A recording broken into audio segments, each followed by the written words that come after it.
Little Timmy asked. What was for dinner? What little Timmy didn't know was that he was the next meal. Served in pieces, pieces, pieces, pieces, pieces.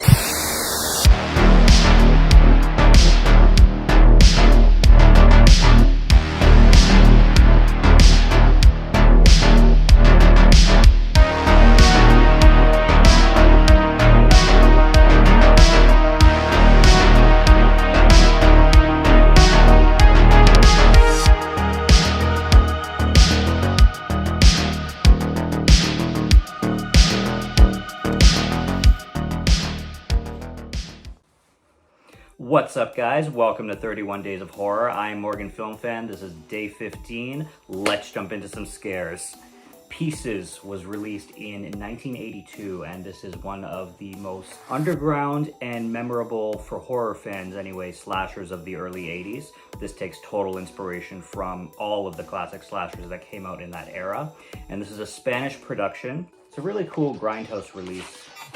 This one ended up being, and it's funny that I'd never seen this film before until now, but what a chance to see it. Joe Bob Briggs says the best chainsaw flick since the original Texas Chainsaw Massacre. Splatter City, 4 stars. A perfect 10 by the Gore Score. Yes. So, I mean, look at that glorious cover right there. You know exactly what you're getting into. It's exactly what you think it is.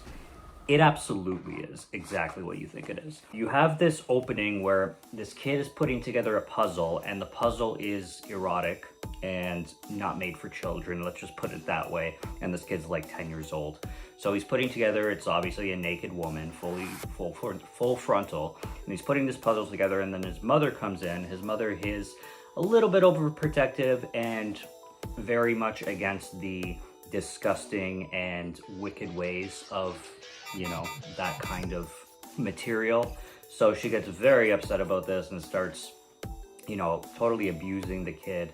And then the kid basically murders her, and he hacks her up and, you know, hacks her with an axe and then starts sawing her up. And somebody else comes in and discovers this kid, and the cops are called, and it flashes forward to later on when he's an adult, and in this university campus, he's basically going around in this dark suit, slashing people, and he uses all kinds of weapons: chainsaws, saws, like just hacksaws, hammers, all kinds of things. There's a ton of red herrings, so you're wondering if it's, you know, one of the professors. There's this guy that is hired to do the maintenance, like with the gardening and stuff. And he's always using a chainsaw, so he's suspected at one point. There's this really hilarious scene when they're trying to get him and hold him down because a bunch of people think it's him. And this guy's massive, so he gets hit with a 2x4, and the 2x4 just breaks in half. And then there's a bunch of people trying to like hold him down, but he's just throwing them right into this swimming pool. There's a great swimming pool kill. There's a phenomenal waterbed kill. This has some of the best kills that I've ever seen in any slasher, which is really good because there are also moments in this film that meander a little bit and I think drag a little bit too long. So when you get the kill scenes, they really make up for those slower, lagging scenes. I'm pretty sure every kill in this film is memorable as hell. This film also doesn't waste any time to get to the first kill. I'm talking like 9 minutes into the movie, there's already a friggin' massacre going on. So, I mean, less than that if you count the kid with the mother kill. But this kid has a lot of mommy issues, and he took it into his adult life, and it plays out kind of like a whodunit, a mystery. You don't find out who the killer is until the very end of the film. And there is 2 versions of the film in this release. There is the what they call original Spanish version, which is the director's cut, and the version that the director wanted to make himself, like it's his preferred cut kind of thing, which is in Spanish as well with English subtitles. And then there's the US theatrical cut, which is all in English. And from what I can tell, the actors are all speaking in English. So this film was shot spoken in English, which I always find confusing when it comes to a foreign made film. I always wonder, especially Giallos, Giallos confuse me the most, because I always wonder what their intention was to originally watch the film. Like, are you supposed to watch them in English, or are you supposed to watch them in Italian, or in this case in Spanish? It's very confusing, especially when all the actors are speaking English. You would think you're supposed to watch it in English. And this film takes place in Boston, Massachusetts. You would think you're supposed to watch it in English, but at the same time, the original release, director's cut, is a Spanish release, and it's a whole Spanish production. So things like that always confuse me. I always want to watch cinema in its original format, in its original intention, the intended way that it was supposed to be seen in the time of its release. But foreign releases always confuse me like that. So it is what it is, though. I will watch the English version as well. I watched the Spanish original cut because I definitely wanted to watch the original cut on my first time viewing this film. And I had a blast with it. 4 out of 5, again. I did like Flesh for Frankenstein better, but I had a blast with especially the kills in this film. They're glorious. And this is exactly what a slasher should be. It's silly, it's goofy, the killer looks ridiculous. You have, the setup is crazy with this child kill, where, you know, this child basically commits matricide for really not a good reason. I mean, he was abused and everything, yes, but he, like, to a point.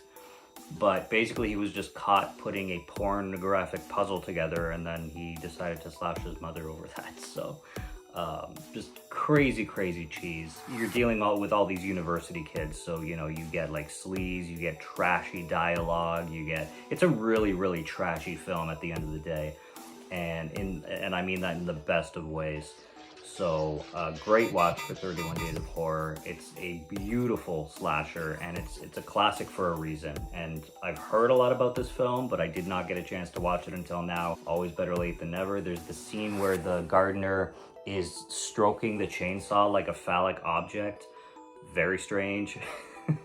And I swear to God, there is this other scene in this film during one of the kills where I had to rewind it a few times because I swear I see the knife bend as if it's made of rubber, and they just kept it in the film. The thing literally bends in half, and I'm like, is that knife bending?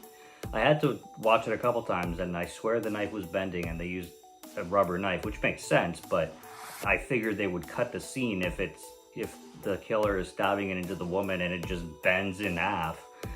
But yeah. It still makes for some charm, of course. So, yeah, Pieces from 1982. This is hands down a must-watch slasher if you're into the slasher genre, or if you're into 80s horror, and it's one not to be missed. So that's day 15. We're halfway through. We're getting to the better movies now, which I like. I organize an order, but I don't know which films are gonna be good and which ones are gonna be shit, because I don't really know going in. I just kind of guess things, but I put them in an order that makes most sense to me for the month, and with the 31 that I have, and some are good and some are bad. I just never know which ones are going to be good and which ones are going to be bad. So the last 2 were epic. They're at the top of the list. So good stuff there. Pieces was great. Go check it out. Leave a comment if you've seen it. I want to know your thoughts. If you haven't seen it, go check it out. I recommend it. But if you have, let me know what you think, because that's, you know, a big reason why I do these videos is not just to discover cinema, but to hear other people's thoughts that have seen these things. So subscribe to Morgan Film Fan, and thanks for joining me again for 31 Days of Horror. Hope you guys stick around, and yeah, lots more coming, baby. Going right up to the 31st, Halloween night. Until next review, sleep tight tonight.